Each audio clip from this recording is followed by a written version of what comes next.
Einen schönen guten Nachmittag aus Manila and welcome to our webinar, today's webinar, which is entitled Beautiful Asia. I'm very happy and excited that so many of you could join us today on a topic that is actually, well, as I can say, just simply beautiful. We're gonna share this webinar, the 1 hour we have together with our office in Shanghai. And as you can see in the agenda, we will start quickly with the Philippines, then go over to Shanghai, and then have a good couple of minutes also for your Q&As. You are all, I'm 100% positive you are all so very well aware of how webinars work and how participations in webinars work after all this year or time and months. But just a quick reminders, for chatting, please use the chat box for questions, whatever you have. Just shoot the questions, we'll be happy to answer them.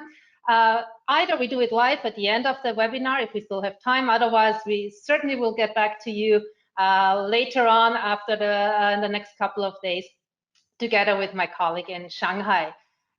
You will also receive, obviously, and you will also receive a report on the webinar, the slides. So we'll also provide you with the recording of the webinar. So if there's anything that you missed, either you just send us an email or you have a look at the recording of the webinar later on. So these are really just the 2 seconds introduction and housekeeping rules. Let's get right into it. And being here in the Philippines, being here in Manila, I am going to be talking about the cosmetic market, just very briefly about the cosmetic market in Southeast Asia, some trends and opportunities that we see, and that might also be very interesting for you as an Austrian manufacturer of cosmetics, beauty care products, etc. As you can imagine, Southeast Asia, having 600+ million inhabitants, is a growing market. It's increasing its urban population. It's becoming richer. People are getting up to the middle class, already having more money to spend. And also, by spending more money, also having beauty trends that they can now follow. They pick up from other nations, they pick up from surrounding regions and countries like Korea, like China, like Japan. And they said, like, you know, I do have the money now to actually afford that and also invest in my beauty and my healthcare. And as you can see, the number here is staggering. The turnover of the beauty and cosmetic products here is $37.7 billion US, and that was in a year of a pandemic. I mean, that was 2020. So we certainly will expect that number to increase. And experts really expect like 5.3 to 6% or even more of annual increase in the expenditures for healthcare and beauty products. And there is also something that is probably most interesting for our Austrian participants and Austrian companies. There is a growing interest in natural cosmetics, in organic cosmetics, what we call Bio-Produkte in Austria. So also keep that in mind. So that was more or less the status quo. What are the trends that we are seeing in Southeast Asia in general, but also then in the Philippines? And for the Philippines, we obviously have an expert to talk about that later on, just in a couple of minutes. But something that is a growing trend in the whole region of Southeast Asia, and that also includes Indonesia, that includes Thailand, that includes Malaysia, Vietnam now, obviously. What we see is social media. Social media is a trendsetter. So new brands that come out, they use social media really extensively to promote their products, to actually make them known.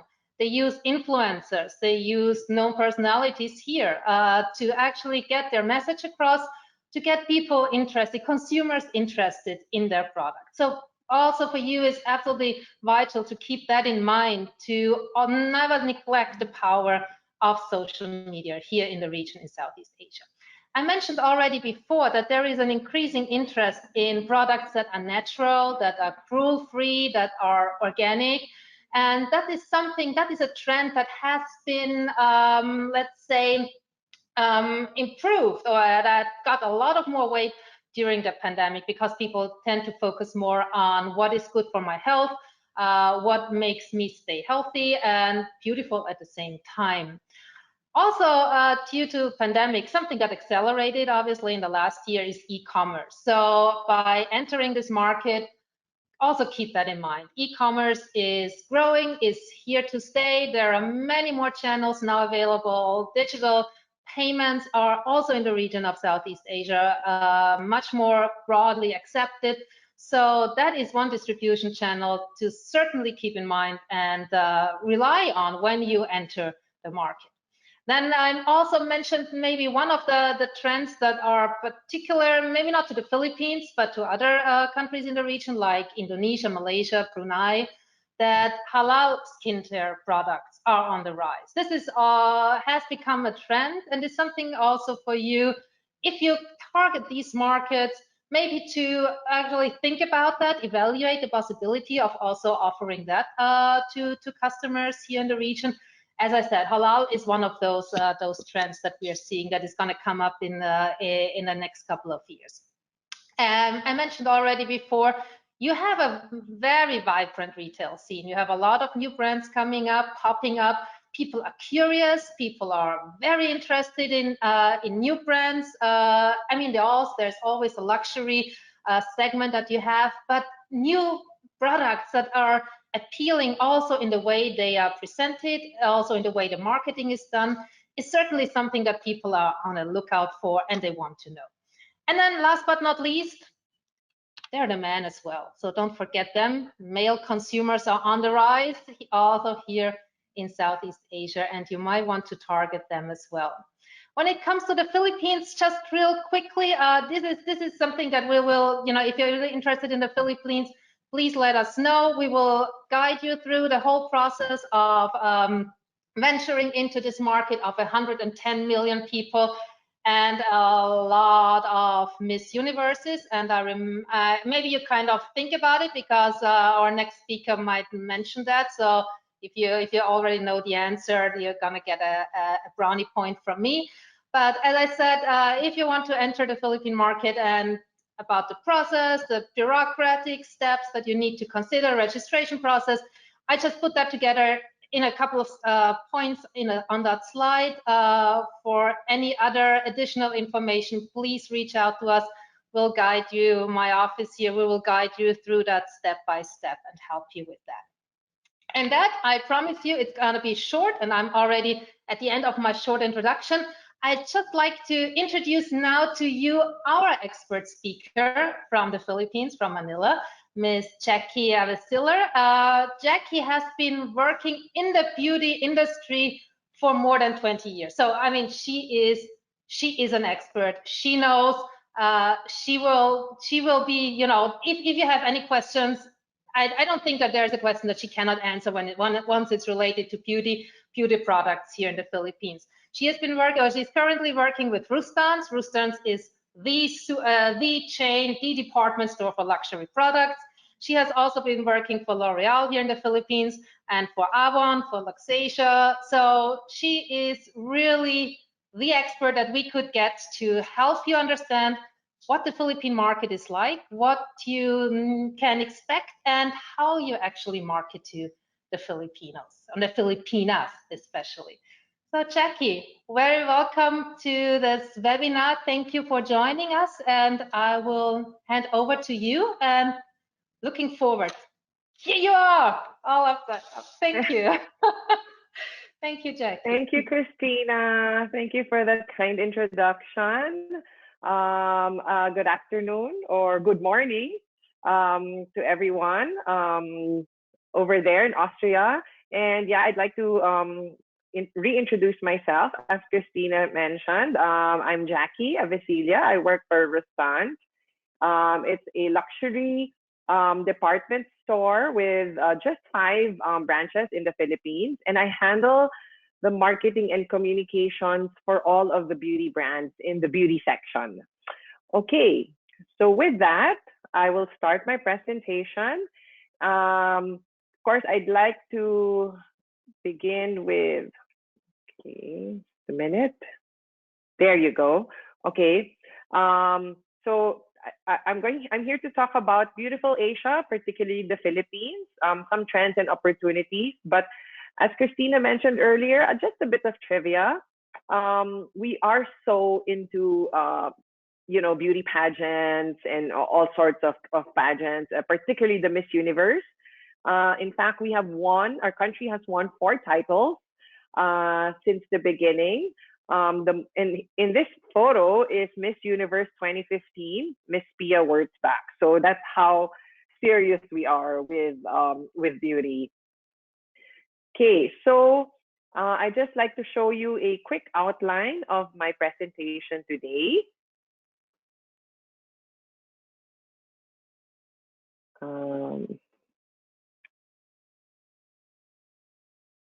Okay, there you go.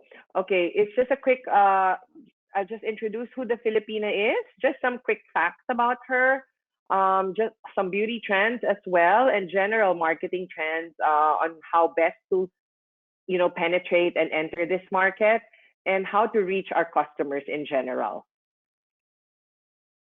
Okay, so I'll start off with who is the Filipina?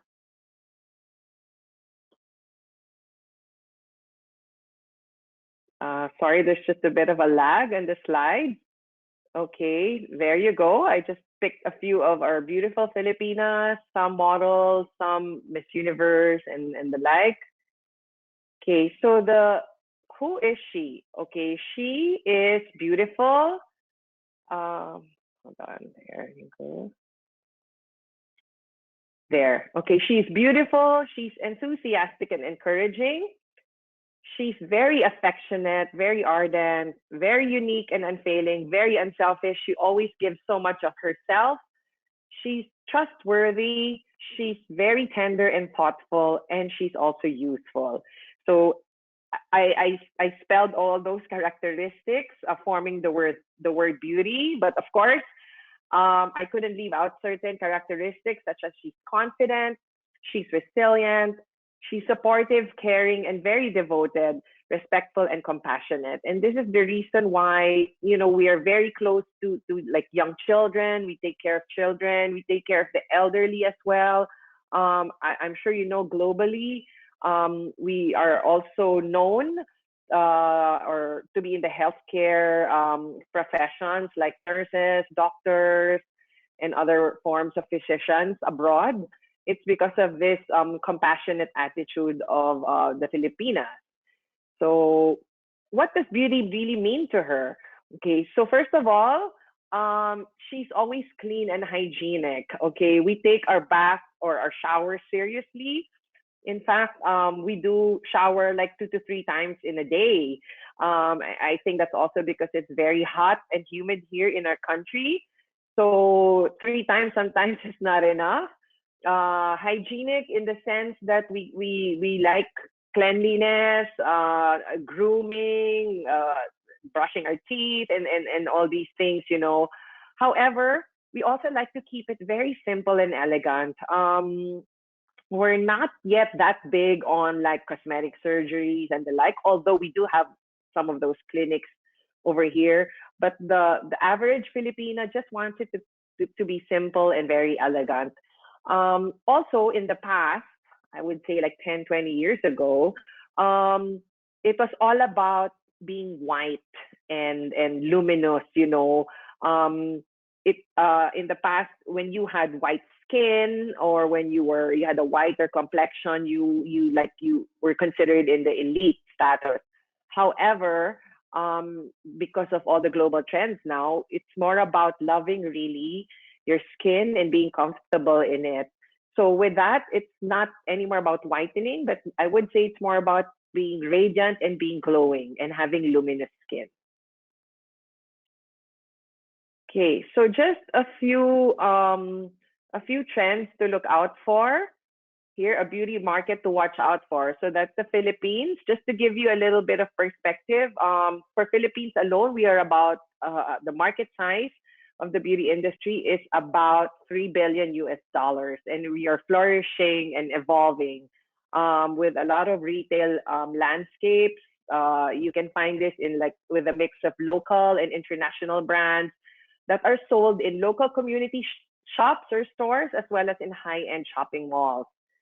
Okay, and this is all because of the growing middle class as well, or the upper middle class, we'd like to call them, and of course, improved logistics. That includes online sales. We also have a very young market. Our median age is just 25 years old. So this demonstrates a very different kind of consumerism, or the shopping behavior, and where they shop and what they want to shop for. Meanwhile, of course, as also mentioned earlier, social media is a very, very big factor, and very high usage also here in the Philippines. And because of social media, we are exposed to all these trends in different parts of the world. So unlike so many years ago, before social media or really the internet, we had to wait sometimes a year for these products and trends to come into our shores. But now, you know, we're talking of real time. We get the products, we see the trends immediately. So I can say, like, it's really going global also for us. Okay, so consumer behavior, just a few things. Obviously, because of the pandemic, there's a lot of focus on self-love and self-care. So this is really the trend nowadays because of the pandemic, or I should say we are in the post-pandemic state. We are still feeling sort of a bit of uncertainty. So consumers really turn to beauty products as because they feel safe, and they trust these products. They know when they use it, it will make them feel good inside and out. So we also saw that beauty products, although everyone suffered because of the pandemic, beauty really rose quickly and is able to, you know, to bounce back from this economic turmoil. And consumers seek out a lot of rewarding beauty and body care rituals, even in lockdown.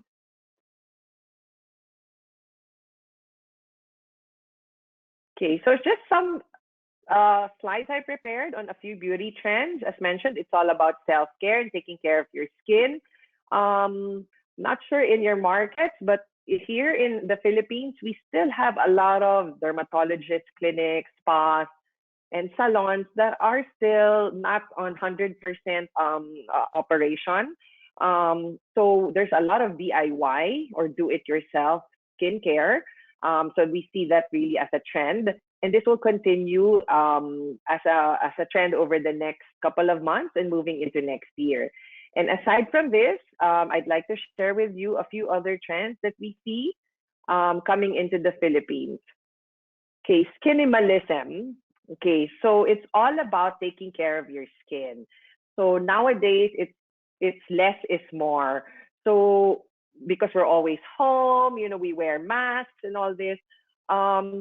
We really want to take care of our skin. So skincare is a huge market for us. It's really bigger than cosmetics or makeup, because we are heavily into skincare and taking care of this of our faces.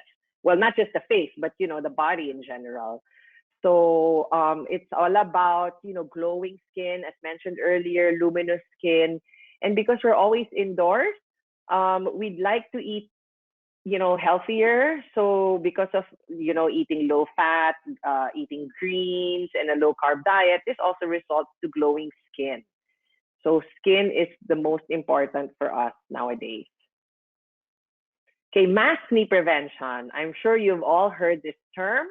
Okay, maskne is like acne that results from constantly wearing the mask.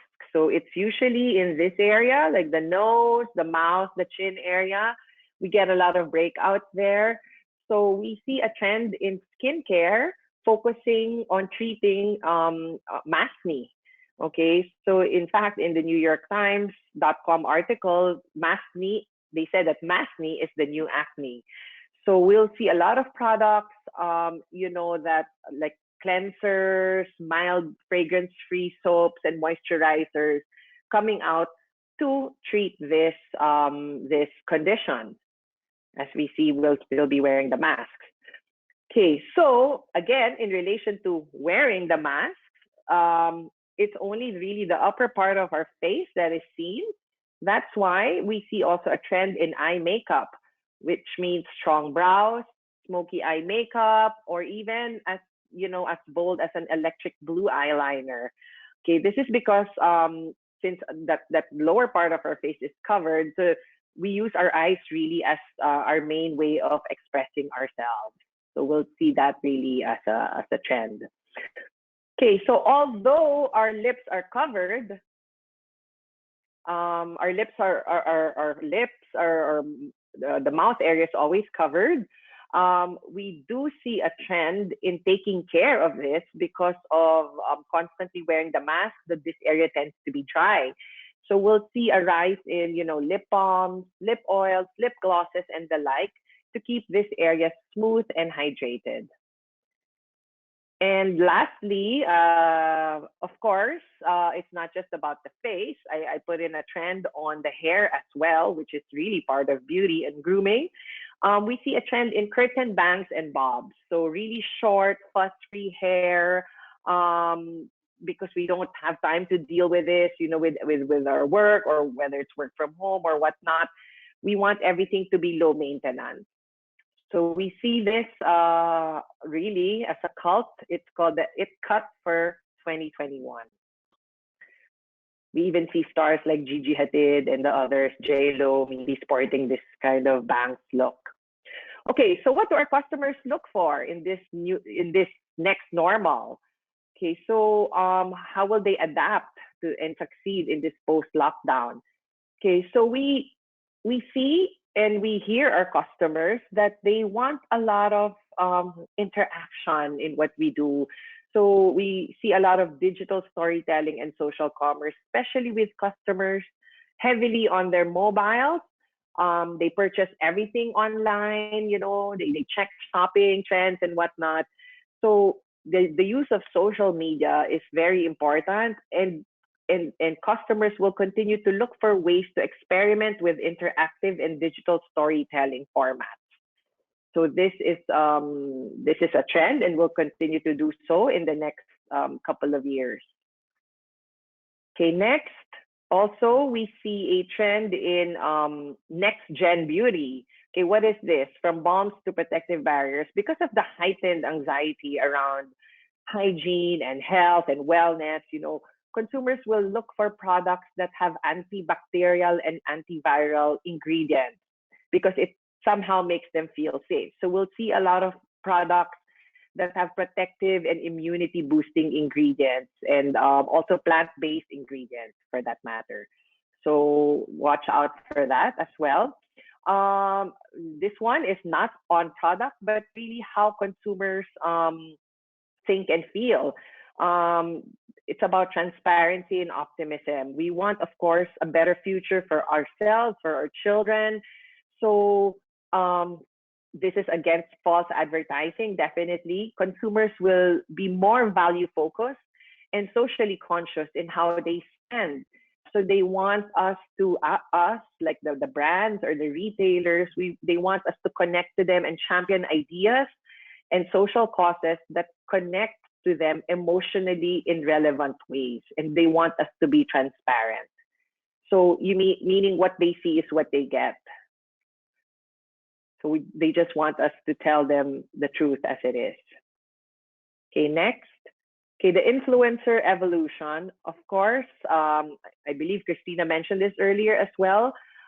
We rely heavily on influencers. We work with them. We collaborate with them, partner with them. We pay them as well to do things for us to help us promote the brand. And this is really more and more going to become a stronger tactic for a lot of brands.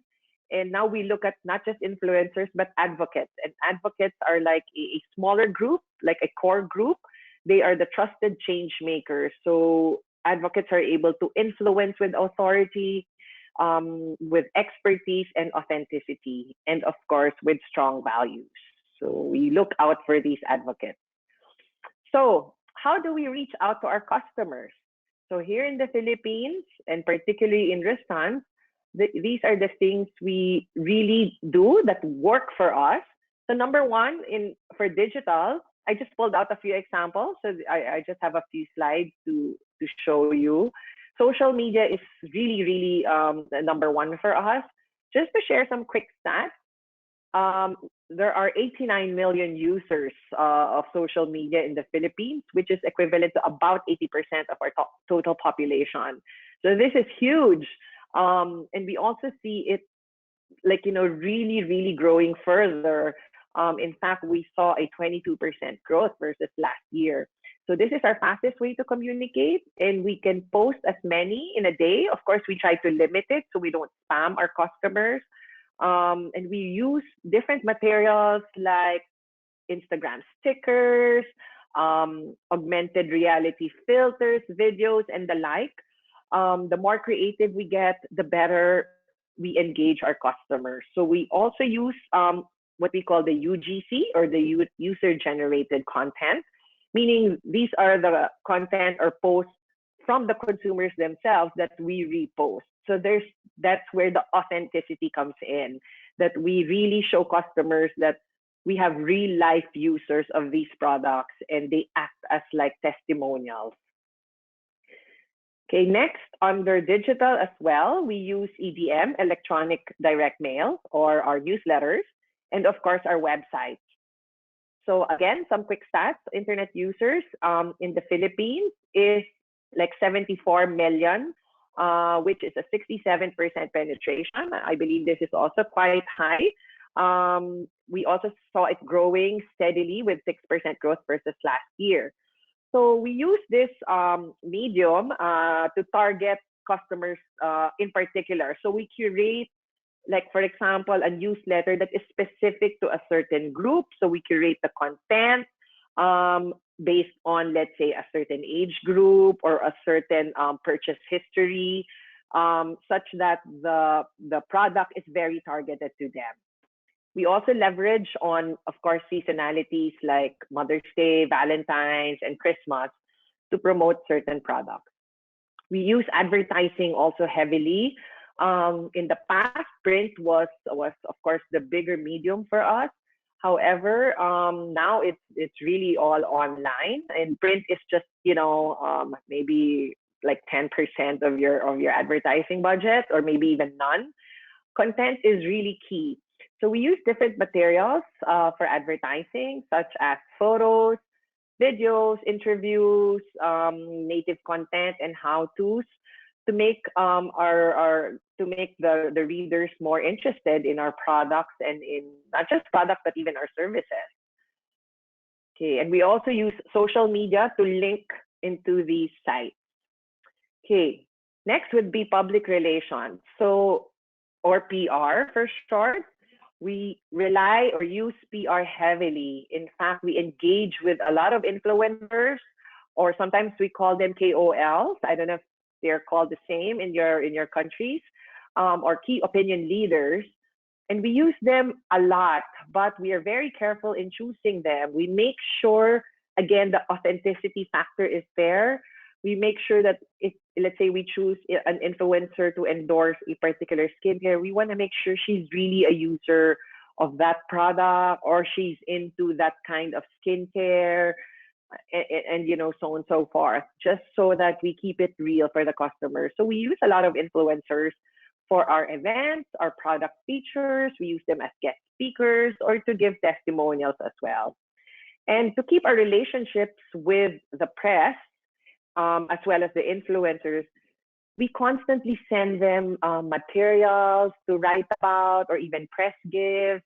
And we make it very, very creative in terms of the packaging, because that alone is already a statement. And the press love that. They talk about it, they write about it, and they post about it. And that is free PR already for us.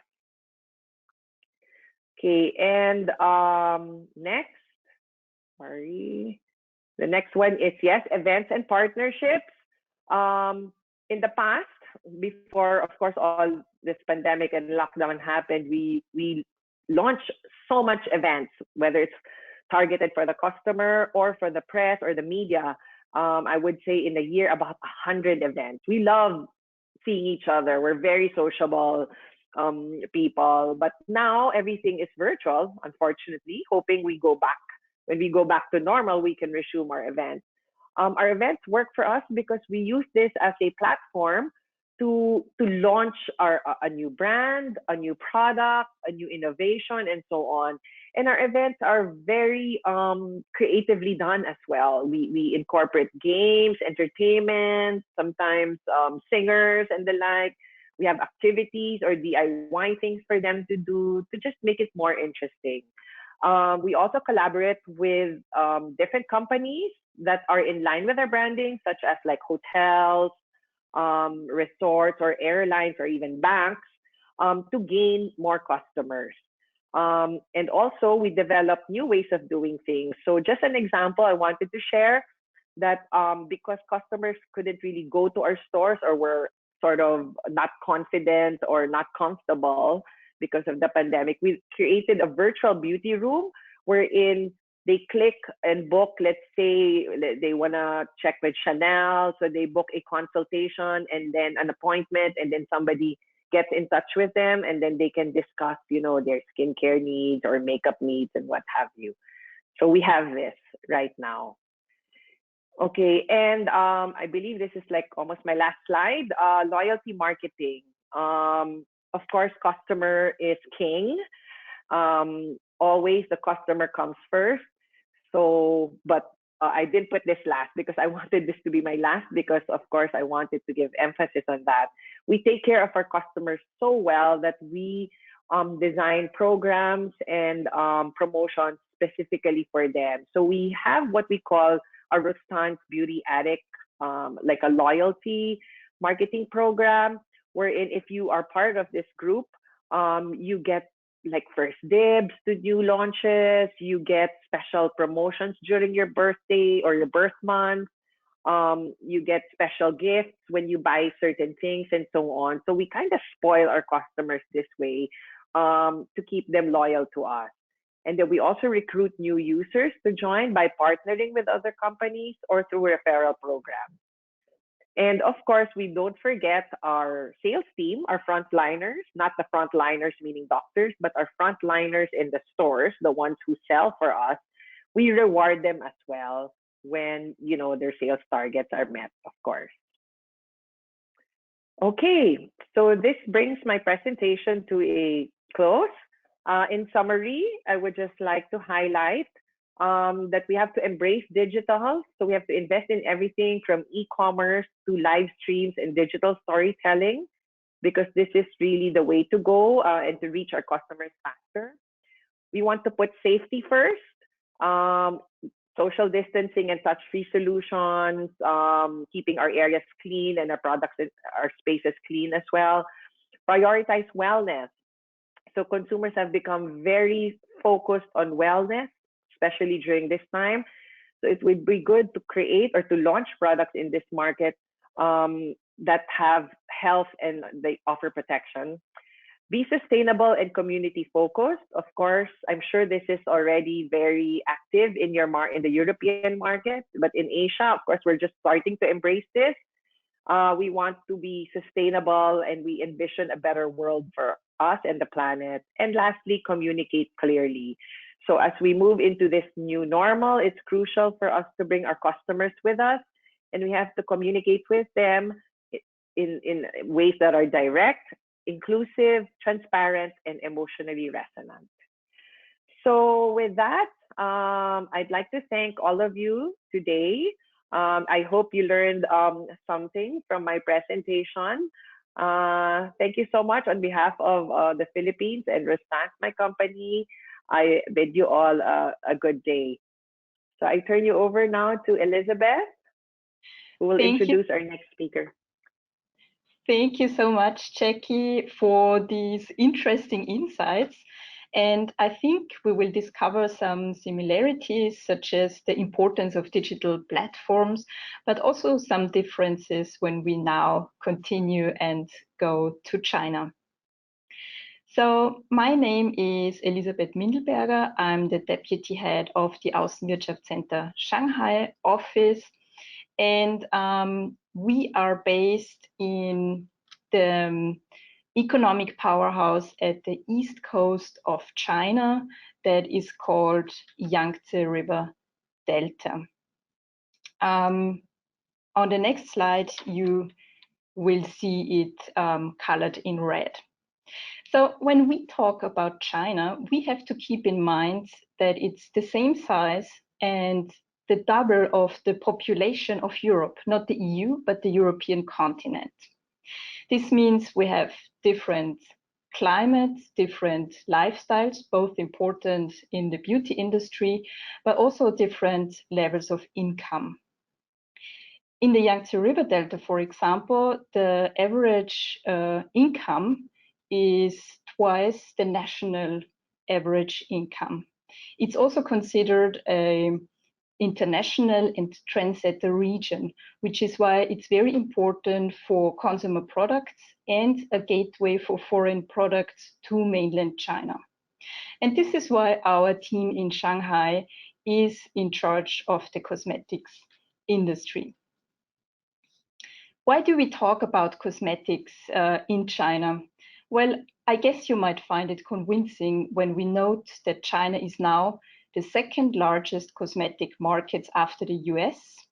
And it's also one of the fastest growing cosmetic markets in the world. To give you one number, retail sales last year, the COVID year, amounted to around 45 billion euros. And this means that over the past 10 years, there was a fourfold increase in retail sales of cosmetics. What is also very interesting for foreign brands is that besides specialty and department stores, online shopping is booming now, and especially the e-commerce platforms.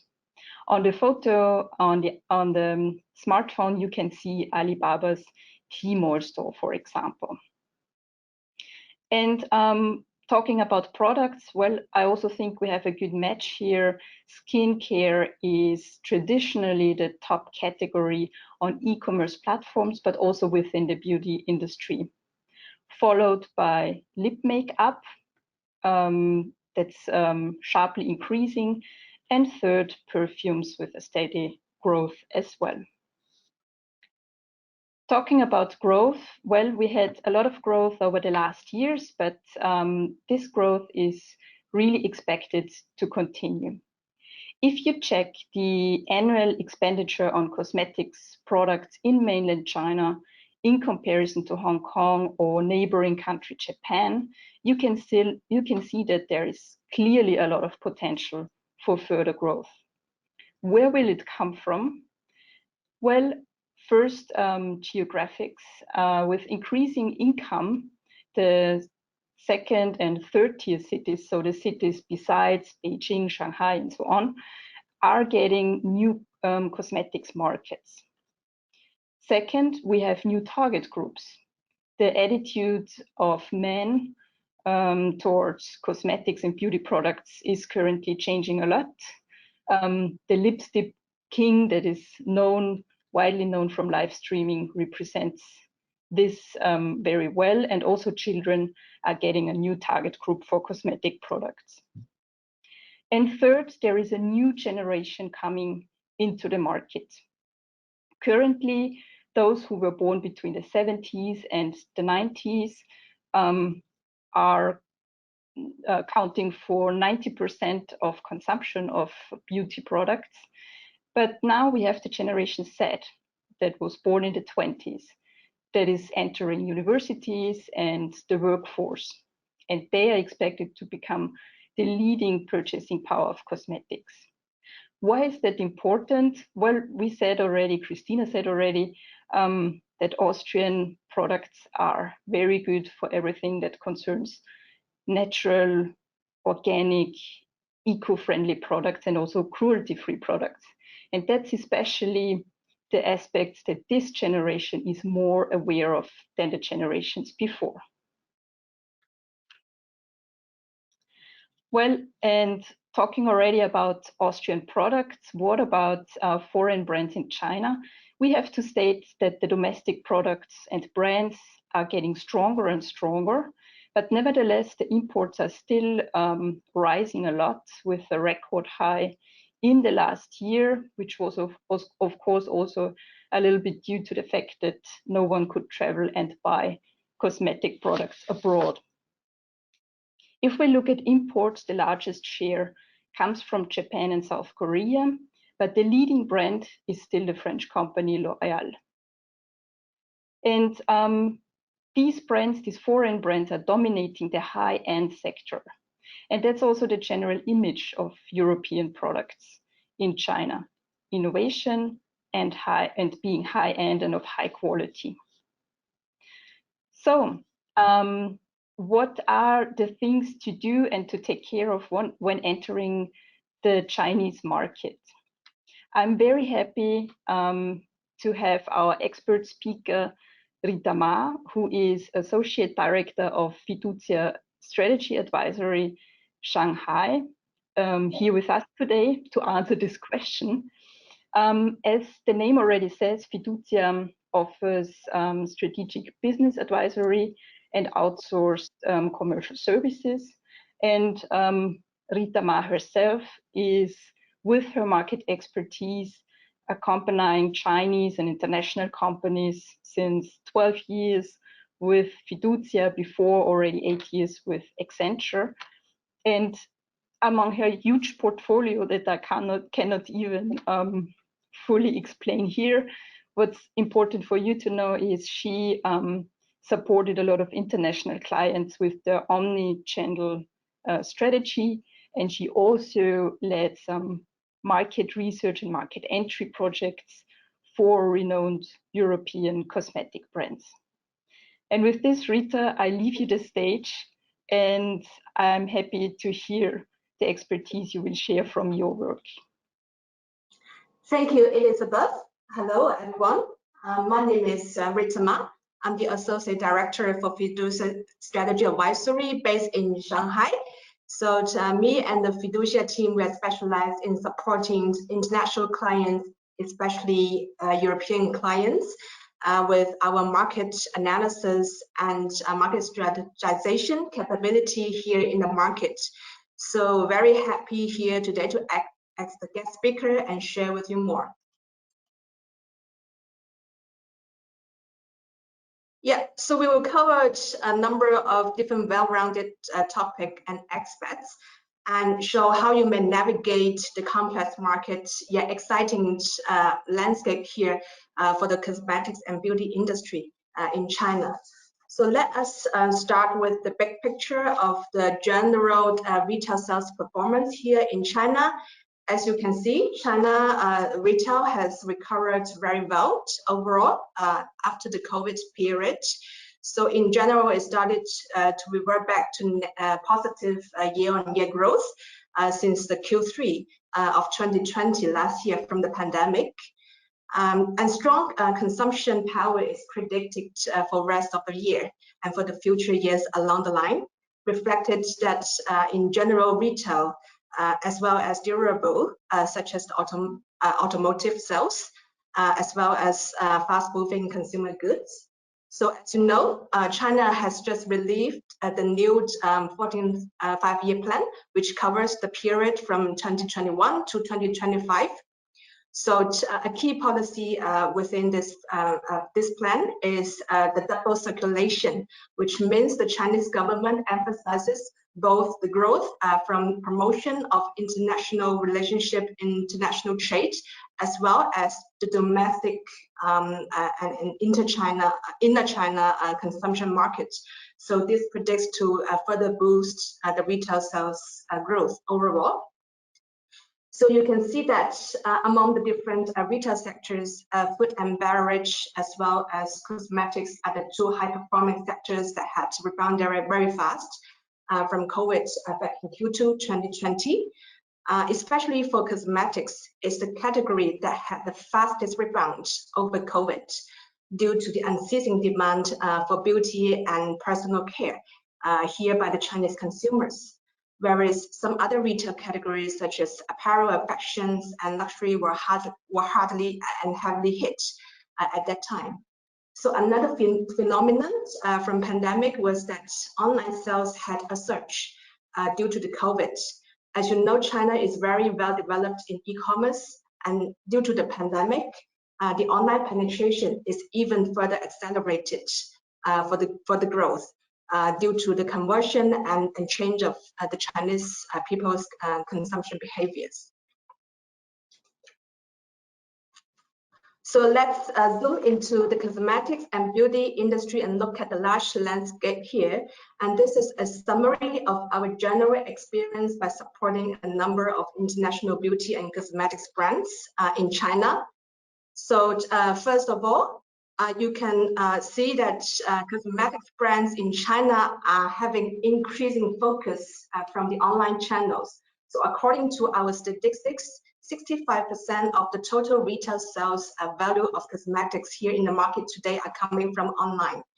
So the total retail sales of cosmetics in 2020 have reached almost 350 billion RMB, which means more than 200 billion RMB are coming from online sales. So the second part that you may all very care about is for imported cosmetics and beauty brands into China, it will need to go through a quality and compliance process. So according to the regulation here, this time frame would roughly takes 1 to 2 years. So for the quality and compliance procedure alone, we'll share more details in the next slide, but the overall time frame would take maybe 10 to 12 months, depending on the products and the certification you'll need to make. Of course, we have also allowed additional time frame and consideration here if you would need to register a legal entity here in the market or find a legally authorized partner to register for the registration on your behalf. So that would also need additional time frame. So the third part is that a lot of our clients would be curious and also ask, how much I need to invest into the Chinese market if I would like to launch my brand into here.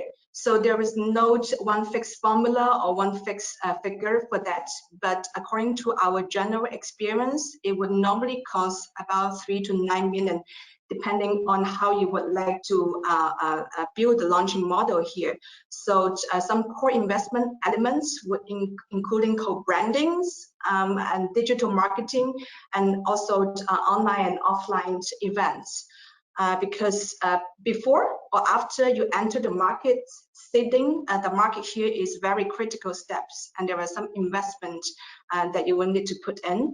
Of course, this would also include the capital expenditure, the incorporation, and recruitment, and everything that you will need in order to set up the initial launch and organization. So based on our analysis of the general situation, new entry brands into China that have conducted the right proper strategy could break even in about 2 to 3 years time frame and enjoy a faster growing period thereafter.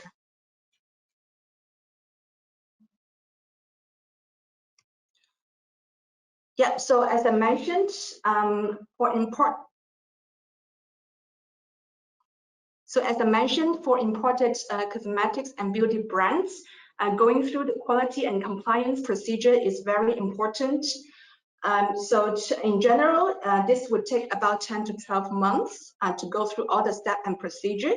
And what you will be getting out from this process is a proof of registration, which is the most important and also most time-consuming step among the three. This is basically obtaining recognition and memo from the government for operating and selling in China. And the second is a certificate of the import-export cosmetics labeling verification. And number 3 is a sanitary certificate. So this is more of import-export related procedures and certification that you will need for the process. So the process and time frame as well as the cost also vary depending on whether it's a non-specialty product or specialty products. And specialty products would usually require a longer timeline. So non-specialty products refer to the common products such as shampoo, shower gel, cream, mascara, and perfume, everything that is typical personal care and cosmetics. And this would take a little bit shorter in the overall time frame, whereas specialty would include, for example, sunscreen, BB cream, fragrance products, as well as children protection products. So everything you can see here is the cost, the time frame, and also some special elements that you will need to consider. So one thing I would like to highlight is that since May this year in 2021, the Chinese National Medical Product Administration has released a new regulation that have waived the animal testing for non-specialty products. So, which means the products that fall into this category do not need animal testing anymore for entering into the markets for the sake of better environment protection. So this could also shorten the time frame and save the related testing cost for this type of products, whereas the animal testing is still valid and needed for specialty products. So also certain areas and free trade zones in China will enjoy shorter registration process. For example, since the end of 2019, Hainan free trade zone, which is in the very south of China, has shortened the time frame for obtaining the proof of registration from 3 to 5 months to about 5 working days.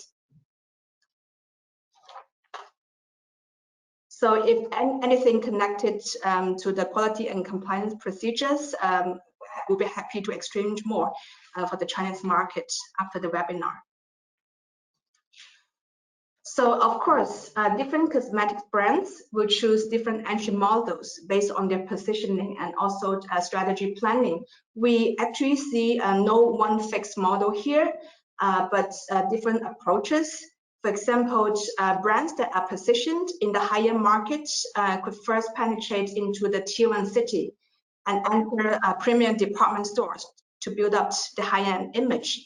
But we also see a majority of brands use the exclusive distribution approach, find a reliable exclusive distribution partner as the sales delegation here in the markets.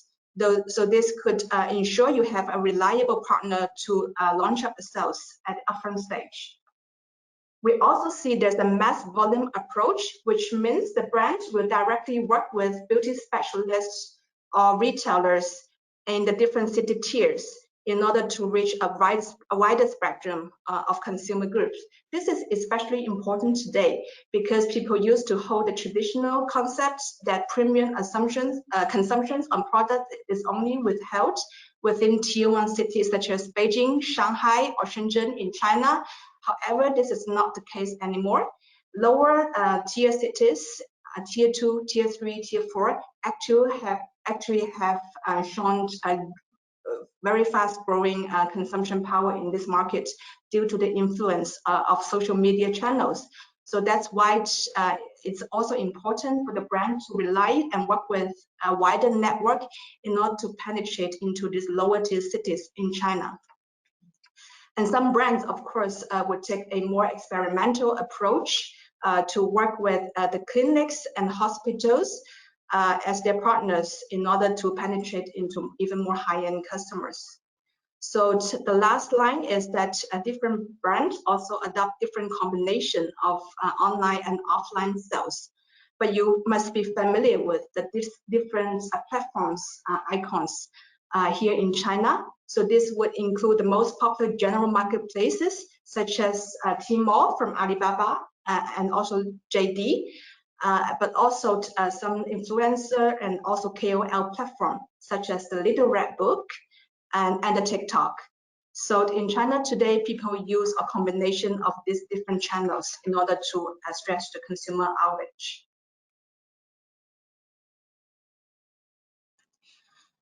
So we have here quoted a case of us which is a big international cosmetics and personal care conglomerate who are already very well established in China. However, would like to introduce more new product sublines and brands into the markets. So therefore, it faces the challenge of a number of competition from international and local brands. In the similar positioning. So in the project, we supported them to conduct a thorough in-depth analysis of competitor benchmarking of 9 brands and study the different models of distribution, operation, and organizational scheme. A few key learnings from this exercise is that there is no one fixed model for entry. So you will need to consider your brand marketing approach, channel strategy very well based on the results of the market study. Second is that a reliable partner and distributor could be very helpful at the beginning stage. The third is that use online and offline as a combination to accelerate the pace here in the market. Of course, there were some very successful local cases and story in the market, and I'm just quoting 2 here. So according to our study, the Chinese cosmetics market will reach about 450 billion yuan in 3 years' time, with a more than 12% of annual growth. So how to seize the immense growth here in the market? For example, on the left-hand side, HIT is a very fast-growing multi-brand retail store chain in the markets. So it was just founded last year in China, but now within a year's development, it already has 300 brands and coverage of 4,000 SKUs in the market. And currently it has 11 stores in 8 cities, but planning in this year, it will open more stores in 50 tier 1 and tier 2 cities in China. So one very interesting fact about this HIT retailer is that it has a very natural connection with the online channel. So actually one of the key founding member used to also be a key founding member of Little Red Book, which is the most influential KOL platform in China. So he leverages this natural connection between online and offline and build this store chain of HIT. Another story I would like to quote is the Perfect Diary, which is one of the most successful young cosmetic brand from locally China in the recent years. So it has now become the most popular top brand in Tmall, and also just within 4 years from its founding year, it has already been listed in the New York Stock Exchange. So one of the success recipe for Perfect Diary is to leverage and do an in-depth study of the young consumer profile in the market, because the young generation here in China, they do not necessarily adore all the premium or luxury brands. However, they would welcome innovation, and they would also appreciate the price cost performance of the products according to their preference. So you need to keep rolling out something to excite them, and to impress them. So this is how the Perfect Diary has captured the success here by emerging into every social media channel and platform into China to create a 360-degree perspective and penetration into the Chinese consumers. So therefore, it has become the #1 popular local cosmetics brand in the market nowadays.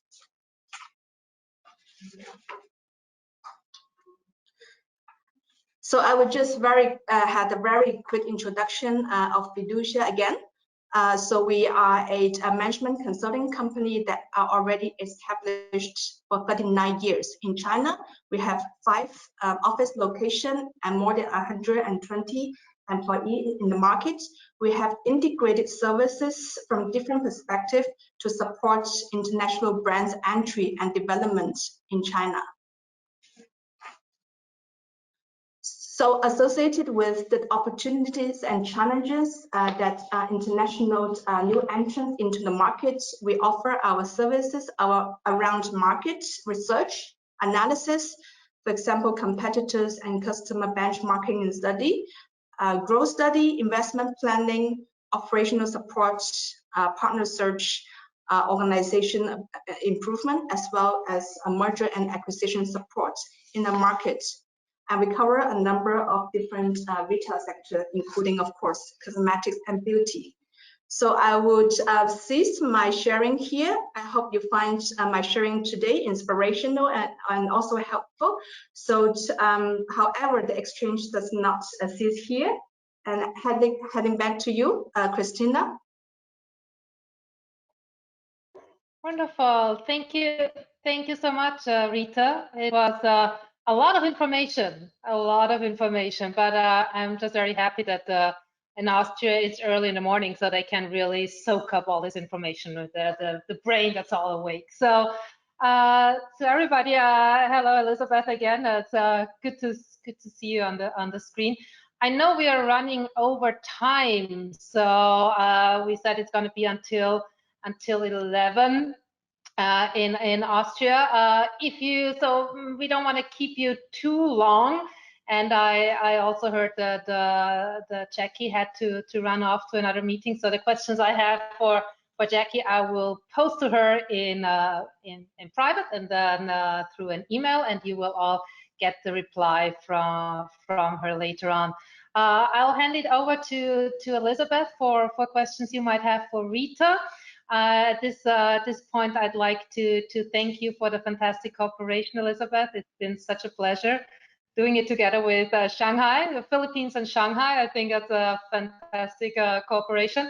And to everybody who was listening, have a fantastic day and all the best from Manila, where we are hoping the volcano is not going to explode. So I hand it over to you, Elizabeth, for further questions. Thank you. Thank you, Christina. And it was not only an excellent cooperation, it was also very interesting to have these two countries and regions as a comparison that is similar in many ways, but has also its particularities. As you said, we won't keep you too long. Maybe I would just like to ask one quick question to Rita. So Rita, if you could come back to the stage. I have one question for you, but I promise we won't take longer than 5 minutes of overtime. So Rita, one participant was wondering if you have to focus or start somewhere when you enter the market, where to start when it comes to digital platforms. So what platform is the most influential and what platform is the most open or the best for foreign brands? Thanks very much for the questions. It's a very commonly asked question, but also at the same time a very good question. So indeed, a lot of brands ask, without being still well known in China and also without a very large investment plan, how could I better assess the market? So I would say digital platform indeed is a fast route. Especially for the e-commerce platform, we will have the cross-border platform, which connect the brands from overseas directly with the local Chinese consumers. So both the bigger giants such as Alibaba and also JD, etc., both have the cross-border segments of the platform. So therefore, you can leverage this, and with the minimum upfront investment to the market, you can already cooperate with them, invest some annual platform fees and also promotional fees. Then you can already start selling the products into the market. So this does not require any official legal entity registration in China. So without an office or legal entity or even import procedure, you could already start selling from the cross-border e-commerce platform. And there are certain taxation benefits or waiving, as well as compliance procedure waiving through the cross-border platform as well. So I would say this is the start, the most easiest start But of course, not only selling your product is important, but making it known by the Chinese consumers is also important. So probably you would also need to cooperate with some influencing platforms or select carefully selected KOLs in the market, so that with a combination, you could make your brand both known and start being sold from the platform as well. Yeah, I think it's good that we still covered that question, because what you said is something really important for newcomers. So thank you for sharing your expertise and sharing your tips with the Austrian audience. Well, as Christina already said before, thank you so much to all the participants to stick with us until the end, and even though we had some overtime. Thank you to all the speakers, and thank you to you, Christina, for the cooperation again. You have, of course, our contacts. If you have any questions to the Manila team, to the Shanghai team, we will be very happy to do the research for you, or transfer the questions to our speakers. And we will certainly share the slides later on. So just to answer that one question that came in just a second ago now. So thank you very much. And let's just finish off with saying we are very proud of the Austrian producers and manufacturers and the ones that are interested in this exciting market. So we are at your side. We'll support you, and we're happy that you got an interest in the market. So happy summertime, I'd say, no, Elizabeth? We can say happy summer, happy COVID-free summer. Take care of your skin. You know, now you learned it. Take care of your skin during summertime. Goodbye, everybody. From beautiful Asia to beautiful Austria. Exactly, yeah. Bye, everyone. Bye. Bye.